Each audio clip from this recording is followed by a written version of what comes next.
So I guess what I can try to do is just give a brief, I don't know how helpful it'll be because it'll be so brief, but a brief summary of what we did last time. And Great. so what we discussed, we were laying out the basic concepts of Lacanian psychoanalysis. And for Lacan, the three broadest concepts are the imaginary, the symbolic, and the real. And for lack of better term, we can say that these three categories or registers or orders map the human condition. They're the, again, for lack of a better term, they're the three main areas of human subjectivity or human ontology. And so with the imaginary, what you more or less have is the conscious ego. And basically all of the things we identify with, the things that we would say that we are. I like this, I don't like that, that kind of thing. It's more of the conscious sense of self. But for Lacan, this is all based on a misrecognition, because when we start to say I am this or I like that, and we start to build our sense of self out of these exterior images or objects, then we're misrecognizing ourselves. We are not the things that we identify with, and yet there is no ego for Lacan outside of this system of misrecognition, that we build our sense of ego, our sense of identity, out of misidentifying. It's, you know, the most basic one, as we talk about, is identifying ourselves with our mirror image. So the young infant doesn't have a sense of self. The young infant body is fragmented. It lacks motor coordination, and what perceiving its imago, its mirror image, does is give the baby a sense of wholeness. And it's through identifying with this external image, this image in the mirror, that the ego comes into being, right? And so from then on, all of the various things that we identify with help to shape and constitute our ego. And you see this, I mean, teenagers always, you know, love to put up posters in their rooms. They decorate their rooms, and you can see the teenager's bedroom as one big ego, right? But of course, the problem again is that you are not any of these images that you identify with. And so the imaginary, there's much more going on with it than that, but the most basic way to think of it is it's the ego, and the ego is made out of a whole network of images that it misrecognizes as itself. And so that's more of our conscious reality. Then the symbolic order, that has to do with language, with customs, with law, with prohibition. It has to do with basically the social order. And the main emphasis is on language. Language is the symbolic order. Lacan also calls the symbolic order the big other. And so it has to do with all of our ideals, right? Our values, our sense of what is appropriate, what is not. Again, law, prohibition, these kind of things. And then the real, the third order, has to do with, and it's, you know, it's known to be the most complicated order to discuss, but it's basically the gap in this what we call reality. So for Lacan, the imaginary order and the symbolic order work together to form what we think of as our social waking reality. And the real has to do with the gaps in our reality, all of the things that are repressed, or we fail to recognize, or that don't have immediate access to consciousness. It would have to do with traumas, or, I mean, on a social level, it would be with social dynamics that we as a society can't face because they're too problematic. We can't confront them. It would be too traumatizing. Right. It would break apart our sense of reality.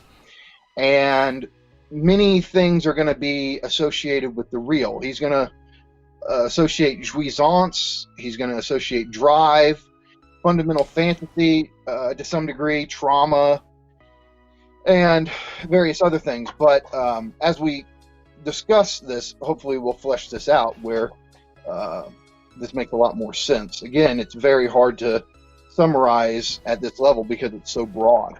But yeah, it's almost a problem. I think at this point I would recommend, if you're coming in on this and you don't have, you're not familiar with LACAN and you didn't see the first part, go watch the first part. It is on this channel.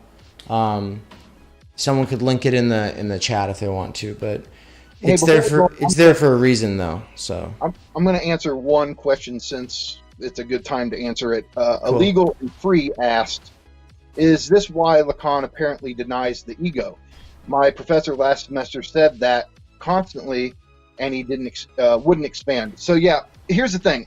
LACAN's big enemy were the ego psychologists. And after Freud, a lot of Freud's followers and the students of his followers, this is especially true in America, they came to put all the emphasis in psychoanalysis on building up the ego, strengthening the ego, right? A lot of our, this idea of self-esteem and building self-esteem has to do with ego psychology. And LACAN totally rejects it, and he thinks it's a total betrayal of the Freudian endeavor, right? Because psychoanalysis is about dealing with the unconscious, not the ego.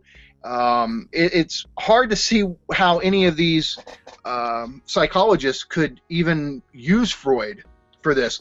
But the point for LACAN is that the key aspects of who we are, the key, for lack of a better term, coordinates, the big factors that determine our subjectivity, to determine our desire, they don't exist at the level of the ego, right? It's the unconscious that is important here.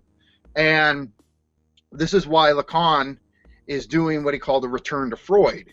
And in doing a return to Freud, yeah, he's rethinking many Freudian concepts, but he's also trying to get back to the core of Freud's insight.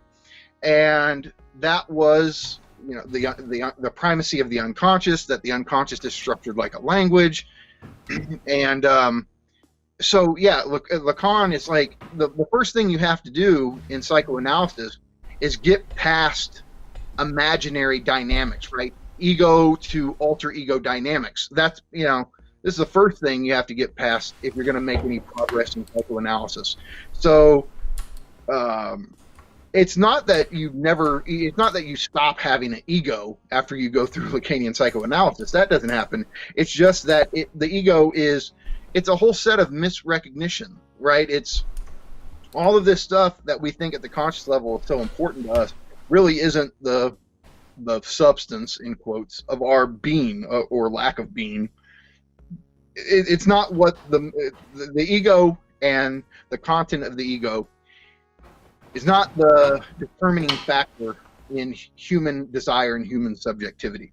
And so that's why he's saying you're making this fundamental mistake in approaching analysis from the perspective that you're supposed to build up the ego. In some sense, you're supposed to tear it down and get to much more fundamental factors of human subjectivity.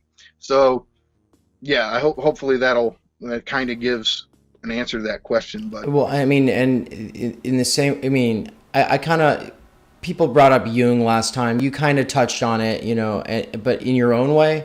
And I wanted to bring up my own way, and that's just to say that if a person is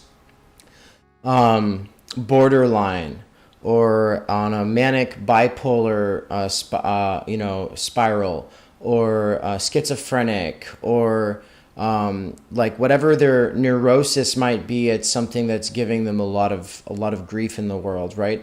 The Jungian kind of approach is utterly fucked. It's like being like, here, oh, you're fucked up, here, take some mushrooms, right? Oh, you're fucked up, here, don't worry about it, reality's just a bunch of fucking archetypes anyway, and like you're on a hero's quest. Don't tell a schizophrenic person they're on a fucking hero's quest. They already know that. They know it too well. In fact, that's their problem, right? And so LACAN is it kind of opposed not just to like the American psychology thing, but just this idea that psychology is about, oh, don't worry, by talking to me, I'll help you get to your true self, right? And well, yeah, he totally rejects that. And look, for me, as somebody who's so inspired by Lacan, everybody wants to bring up Jung, right? Because one of the big, I guess you would say, antagonisms or battles in theory circles would be Lacan versus Jung. But I've only read a little bit of Jung, and Jung just didn't ever interest me much. But it's like I don't have these takedowns of Jung because, to be honest, I haven't studied him enough to make a really fair criticism.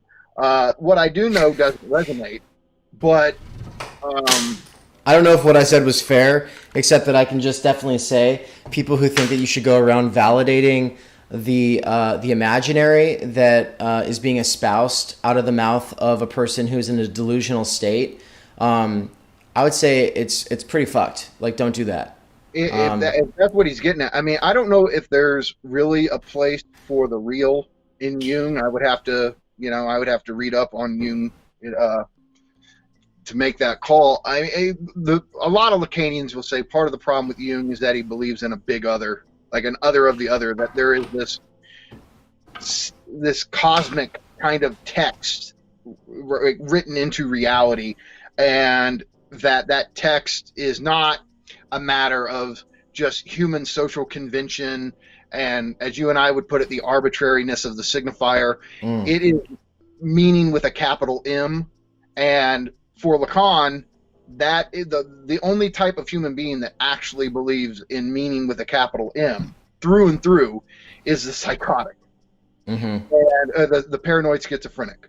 Right. And so I've seen, I believe it was Adrian Johnston, I might be misquoting, but I'm thinking it's Adrian Johnston in his book called Irrepressible Truth, which is his commentary on one of the writings in Lacan's Écrit.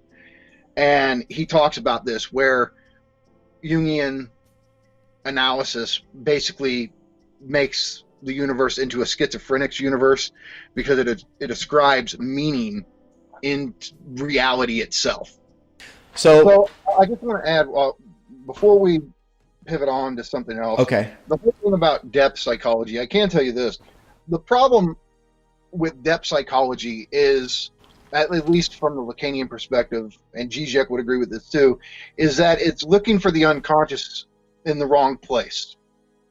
And that sounds funny, but for Lacan and for Zizek, the unconscious is not something buried away at the bottom of the mind, right? That's precisely what they reject, is that the unconscious is not this cauldron of, id-like impulses, animalistic impulses, and it's not this, I guess you would say, the system of meaning of Jungian archetypes, right? It's and there's no true self buried deep down. It's funny, what I was going to discuss tonight lends itself to this. I was going to talk about some of the stuff in Zizek's book, The Plague of Fantasies, and even though I hadn't planned on it, Zizek talks about this, and he says, look, the unconscious is outside. That's a direct quote. On, let's see, is it page 1 here? Yeah, page 1 of The Plague of Fantasies. I'm just going to read, and look, I gathered up some quotes. Last time we kept away from the quotes, but I'm going to use some tonight because I think they're really helpful.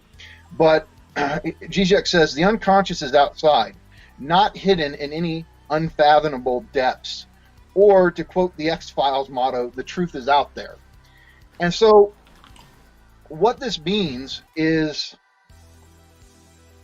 when you're actually doing psychoanalysis, right, you're not trying to wait for some instance for some deep truth, right? The unconscious is right out there on the surface of the patient's discourse. It's out there in language, right? And this is, psychoanalysis is the talking cure, right? It's through free association, which is where the patient sits there and says what comes to mind, or does the best job they can of saying what just immediately comes to mind, that the unconscious manifests itself. And the unconscious manifests itself in formations. They're called formations of the unconscious. And this just is slips of the tongue. It's all the standard stuff. Slips of the tongue. It can happen in jokes. It's when you botch an action. You're trying to accomplish something, but you mess it up in a certain way.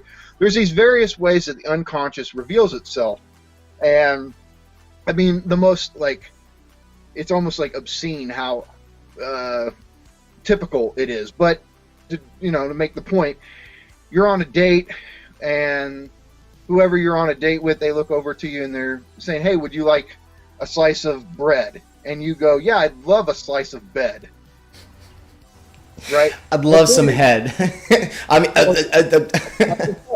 right? And so what you get in that slip of the tongue, in that parapraxis, is there's a desire beneath what you as an ego would say, right? There's this other aspect of you, but it's not buried deep down. It's right there. It's right there, present in language, and it's outside you in the sense that it's out there in language, in the symbolic order. And this is the Lacanian subject, in a sense, right? And there's different ways to talk about the Lacanian subject, but it is the subject of the unconscious. And so you as an ego, you don't want to say that. It's not like you didn't want to say that, but some other aspect of you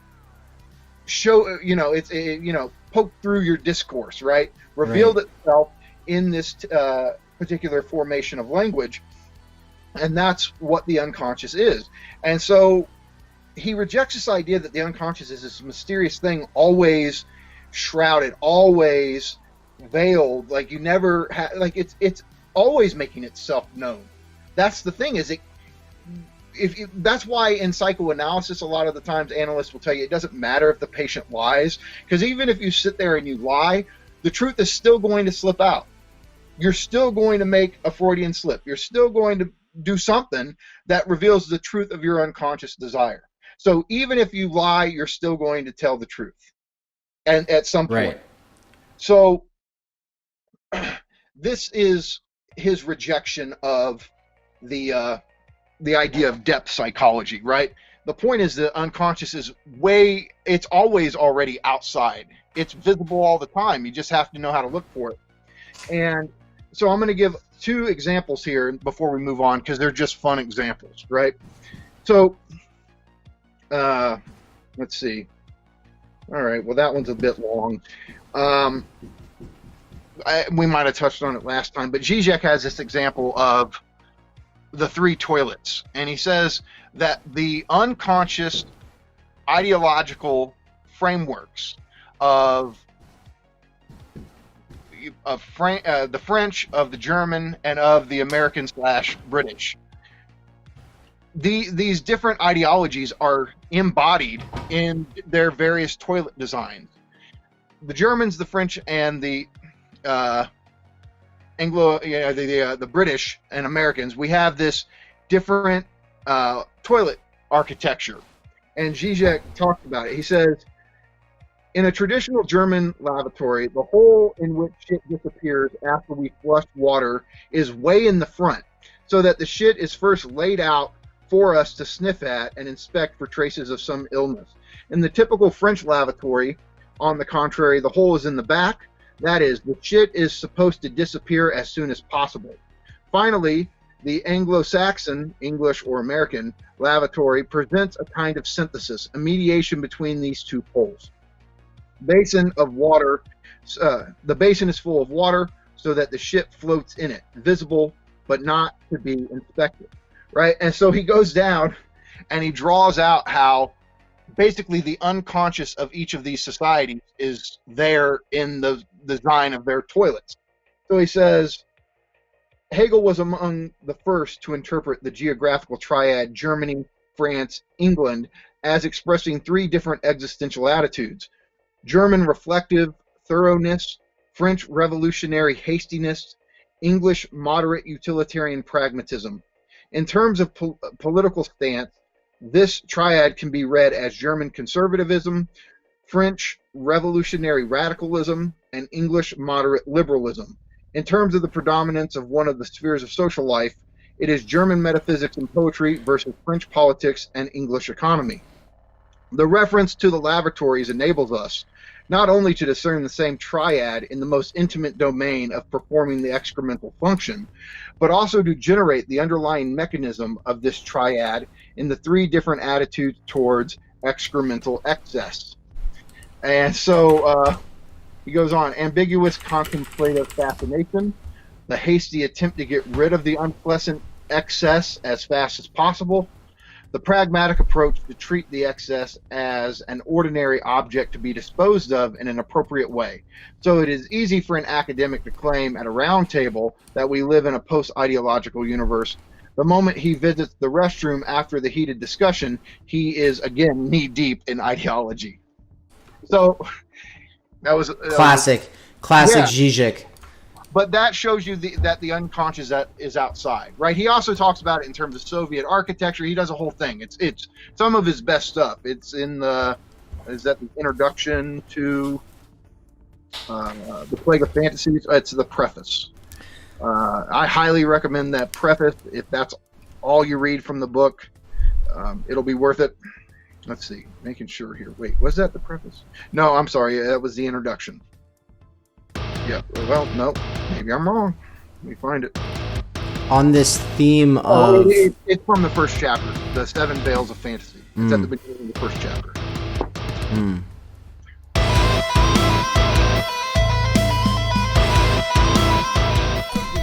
We interrupt this conversation for a quick message from our sponsors. You may recognize this conversation from the past because it is actually a piece of a longer live stream. So what I've done is I've edited the conversations I had with Mikey down into smaller chunks, and I will be releasing those serially until the launch of the Slavoj Žižek's For They Know Not What They Do course, taught by Michael Downs and myself. I will be asking him the questions and hystericizing him, along with a cohort of people who will be joining us live and in the forums as we do a close reading of what Slavoj Žižek claims is his most important theoretical work, more important than Sublime Objective Ideology by far. He said that if you don't have anything to say about For They Know Not What They Do, then keep silent when it comes to Sublime Objective Ideology. But we don't just do close, thorough, hardcore readings. We also have some more introductory stuff. And so if you go to theory-underground.com/events, then you'll be able to see the dates of all of the upcoming events. You see that the Idea of University, taught by myself, Brian, and a couple of educators who are very close to me. And we wanted to focus on Karl Jasper's short work, The Idea of University, as a way to start the year, but it's also a way for Theory Underground to get off on the right track. January 25th is the Professional Managerial Class Consciousness course that I'm co-teaching with Elton LK of the Working Class Intelligentsia podcast. And then in February, on the 25th of February, launches Žižek's For They Know Not What They Do. Mikey has spent 2 decades getting himself to the point where he feels confident enough to teach this book. And I think that humility and effort that he's put in is something that we can all learn from. I mean, come on. He's like our own homegrown Žižek. He's like our own national treasure. I think that we really ought to uplift him and give credit where it's due, not just take him for granted and act like, we don't need to. So that's a part of the reason actually why I really appreciate Brian Becker from Singularity Sublimity podcast. He's done a lot of amazing teaching work himself. A lot of people read the blog and then don't give credit where it's due. And that would be fine if he had a cushy academic career with tenure and all that. But he doesn't. He's working in a warehouse, supporting his mom. We need to hashtag free Mikey from wage labor so that he can spend more time doing what his passion is, which is teaching philosophy and theory, writing books. That's what we want. More of these kinds of conversations. Make it possible. Make a donation. 5, 15, 20, 50, 100. Make the donation today. Please. It means a lot. Words are cheap. Money, now that's where it matters. Get your skin in the game. Show Mikey you care. I hope that we'll get to do a lot more of this in the near future. And then the last thing, I'm doing a countrywide tour this year. I will be on the East Coast, I will be on the West Coast, and I will be everywhere in between. So if you want me to come to your town or city, email me, It's down below. If you want to volunteer, be a part of the street team, host or guide while we're there, let me know. I hope to be in a city near you sometime this year, and I hope that you'll take one of my classes. Thanks.